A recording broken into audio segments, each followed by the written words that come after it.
बैसाख महीने में अगर शिवरात्रि पड़े और उस शिवरात्रि पर एक कलश का पात्र, लोटा तांबे का या मिट्टी में रखा हुआ जल पात्र में लेकर फिर शंकर भगवान को भाव से, दिल से जो चाहते हो, धन, वैभव, संपदा, सत्ता या रोग से मुक्ति, चाहे उदर से जुड़ी हो। हाँ, एक चीज का ध्यान करना, अगर संपदा के लिए, विवाह के लिए या विद्या के लिए या अन्य चीजों के लिए आप शिव जी को जल चढ़ा रहे हो तो उसके जल को उठाकर नहीं लाना है। और अगर रोग के लिए जल चढ़ा रहे हो कि मुझे ये तकलीफ है, घर में ये बीमारी चल रही है या रोग चल रहा है या किडनी का या लीवर का या कैंसर का या ब्लड प्रेशर का, तो जो जल तुमने समर्पित करा उसको लेकर आकर आचमन भी करना।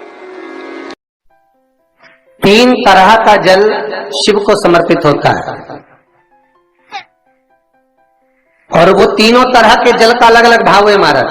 पहला जल सादा, घर से पानी लेकर गए, जल लेकर गए, शंकर को चढ़ाया, वो हमने घर का अपना एड्रेस बता दिया, भगवान शिव को जल चढ़ाकर अपने आनंद के लिए शंकर से कुछ प्राप्त कर लिया। दूसरा जल, जल के कलश में थोड़ा सा इत्र डालकर शंकर को जब समर्पित करते हैं तो महाराज घर में अगर कोई व्यक्ति बहुत रोगीला है, बहुत रोगीला, एक शिव महापुराण में, स्कंद पुराण में, नर्मदा पुराण में, भविष्य पुराण में, अग्नि पुराण में, नारद पुराण में, बरहा पुराण में, वामन पुराण में जितनी चीजें लिखी गई है एक एक प्रैक्टिकल कर कर देखो तो शिव महापुराण, स्कंद पुराण का यह भाव याद करिए कि 1 लोटे पानी में इत्र मिलाकर, जल में इत्र मिलाकर, बहुत रोगीला व्यक्ति, बहुत बीमार व्यक्ति है, 1 लोटा पानी उसका हाथ का स्पर्श कराकर शंकर को चढ़ाना प्रारंभ कर दीजिए। महाराज केवल 5 या 7 दिन चढ़ाओ और वो 7 दिन के बाद में उस बीमार व्यक्ति का क्रम देखिए कि उसमें कितना आराम लगा है। औषधि, दवाई काम करना प्रारंभ करी कि ना करी। केवल इत्र समर्पित, इत्र का जल। तो पहला जल सादा, दूसरा जल है इत्र का और महाराज तीसरा जल जो शिव महापुराण के अंतर्गत कहा गया है बेल पत्र का जल।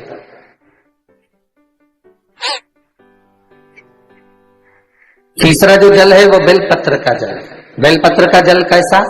तो महाराज शिव महापुराण की कथा कहती है कि जल के पात्र में एक बेलपत्र अंदर डालकर उस जल के पात्र को ले जाकर शिव को समर्पित करना, अर्थात अपनी मन की कामना भगवान शंकर से कह देना, केवल बेलपत्र के माध्यम, बोलना नहीं है हमको, कुछ हमें कुछ कहना नहीं है। 3 तरह का जल का जो व्याख्यान वर्णन किया गया, एक सादा जल जो भगवान को कहा, आपने अपना एड्रेस बता दिया, आपने अपने मन का भाव बता दिया। इत्र का जो जल चढ़ाया गया वो केवल रोग मुक्ति के लिए चढ़ाया गया। और तीसरा बेलपत्र, अगर उस जल में एक बेलपत्र भी पड़ी हुई है और वो बेलपत्र पड़ा हुआ जल आप जिस भाव से चढ़ा रहे हो, जिस कामना से चढ़ा रहे हो, शंकर वो कामना आपकी पूर्ण कर दे। और लिंग पुराण को अगर आप पढ़ेंगे तो उसमें पाएंगे कि लिंग पुराण के अंदर लिखा है कि आप शंकर को अगर जल भी नहीं चढ़ाएं, आप शंकर को वस्त्र भी नहीं चढ़ाएं, आप शंकर को फूल भी ना चढ़ाएं, आप बेलपत्र भी ना चढ़ाएं, अगर शंकर को आपने कुछ भी ना चढ़ाया तो केवल शंकर के मंदिर में 2 क्षण जाकर उस शिवलिंग के सम्मुख में बैठ जाओ, कुछ मत बोलो, केवल मौन होकर उसको निहार लो। शंकर भगवान की जलाधारी में से पानी नीचे बहता है, समझ लेना जरा अच्छे से हो। जैसे ये गोल जलाधारी है, ये शिवलिंग है, यहां से पानी नीचे बहता है। जब विशेष कोई दुख वाली बात आ जाती है या कोई तकलीफ खड़ी हो जाती है, बहुत बड़ी अगर कोई तकलीफ खड़ी हो जाती है तो शिवलिंग के स्पर्श की जगह जहां से पानी बहता है, जाता है ये गोल, और यहाँ से जो भगवान के चरण है जहां से पानी नीचे गिरता है, समझ रहे हो ना सब लोग? उस स्थान पर अपनी जो ये हथेली होती है, इस हथेली को कुछ देर लगा लिया जाता है। कौन सा स्थान? जहां से शिवलिंग पर जल चढ़ा, ये जलाधारी में गोल घूमा, घूम के जहां चरण से नीचे जाता है वहां कुछ देर के लिए इस हथेली को लगा लिया जाता है, अपनी हाथ की, सीधे हाथ की हथेली को लगाया जाता है। और देवाधिदेव महादेव का या तो पंचाक्षर मंत्र या षडाक्षर मंत्र या श्री शिवाय नमस्तुभ्यं, इस मंत्र का या महामृत्युंजय मंत्र का स्मरण कर लिया। और दिल की बात भगवान शिव से कह दी जाती है, हृदय से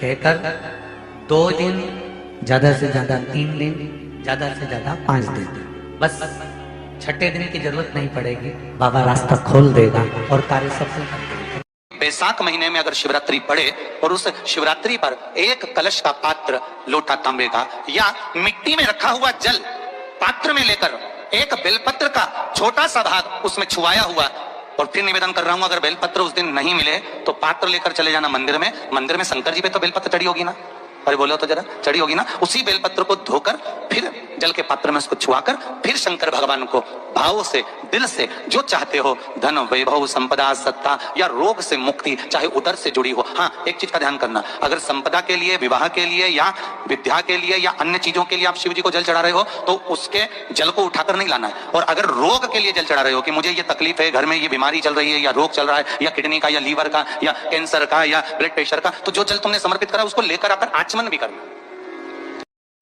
शंकर भगवान के मंदिर में 3 बार ताली बजाने का प्रमाण है, बजाते हो आप लोग?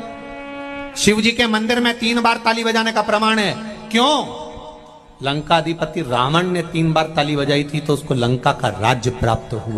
पीना चाहिए, उसके लिए मेरे वेद व्यास लिख रहे हैं, पेज नंबर 75, विद्येश्वर संहिता, ध्यान रखिएगा। जो मनुष्य, उंगली पर ध्यान देंगे जो टीवी पर चल रही है, जो मनुष्य शिवलिंग को विधि पूर्वक स्नान कराकर उस स्नान के जल का 3 बार आचमन करता है, उसके कायिक, वाचिक और मानसिक तीनों प्रकार के पाप शीघ्र नष्ट हो जाते हैं। ये शिव पुराण।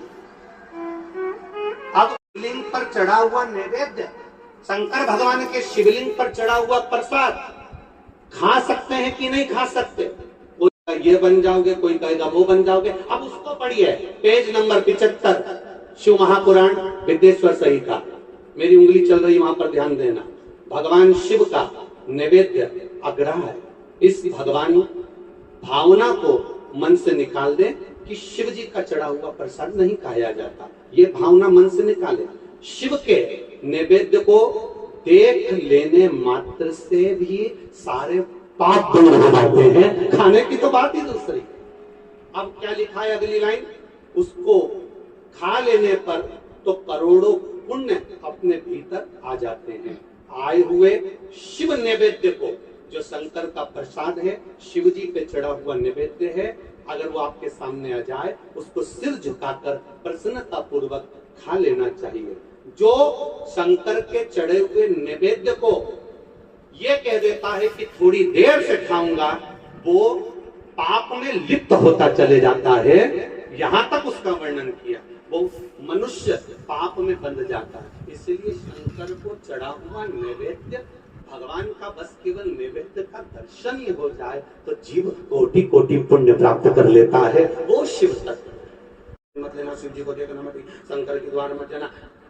हम किसी पंथ की पुस्तक की बात नहीं करते, क्योंकि सबने अपने अपने पंथ बनाए तो सबने अपने अपने भाव से लिखा। हम वेद व्यास जी ने जो विद्येश्वर संहिता में लिखा उस शिव महापुराण का वर्णन करते हैं, जो आपने 75 नंबर पेज गीता प्रेस गोरखपुर की शिव महापुराण पुस्तक का आनंद करते हुए इस पुराण में पढ़ा। विद्येश्वर संहिता। लोग तुम्हें भ्रमित करेंगे, तुम शंकर जी की आराधना करने लगोगे, भगवान का भजन करने लगोगे, भक्ति में डूबने लगोगे, तो लोग तुम्हें भ्रम उत्पन्न करेंगे। शंकर मंदिर मत जाना, शिव जी का प्रसाद मत लेना, शंकर जी पे चढ़ा हुआ जल मत पीना, लोग तुम्हें भ्रमित करेंगे। उस भ्रम से निकालती है मेरी शिव महापुराण की कथा। लिया उसने संपूर्ण जीवन भगवान के सुकृत अपना कर दिया और अपने जीवन को सार्थक बना लिया, जीव को तार देता। इसलिए महाराष्ट्र में, दक्षिण में, साउथ में लिंगायत शिव संप्रदाय होती है। करें दर्शन आप लोग। लिंगायत शिव संप्रदाय में नारी त्रिपुंड लगाती है। घर का लिंगायत शिव संप्रदाय में उनके गले में चांदी की डिब्बी में शिवलिंग पड़ा होता है, जो शरीर से रोज टच होता रहता है। और शिव लिंगायत, इस शिव लिंगायत संप्रदाय के अंतर्गत बिना शंकर के, बिना शिव के स्नान, बिना शिव के स्पर्श के इनका आनंद नहीं पाता। सोमवार हो, स्वयं शिव महापुराण की कथा कह रही है। 12 ज्योतिर्लिंग में से एक ज्योतिर्लिंग कृष्णेश्वर की कथा कह रही है। आप सभी को राधे राधे, जय श्री कृष्णा, जय गौ माता। और आज की वीडियो में महाराज जी ने आपको बताया कि हमें शिवलिंग पर चढ़ा हुआ प्रसाद खाना चाहिए या नहीं। तो आशा करती हूँ आपको पता लग गया होगा कि हमें शिवलिंग पर चढ़ा हुआ प्रसाद हम ग्रहण कर सकते हैं। अगर हमारे अंदर कोई बीमारी है, कोई कष्ट है, रोग है, तो हम वो प्रसाद ग्रहण कर सकते हैं। तो आज की वीडियो में इतना ही। आप सभी को राधे राधे, जय श्री कृष्णा।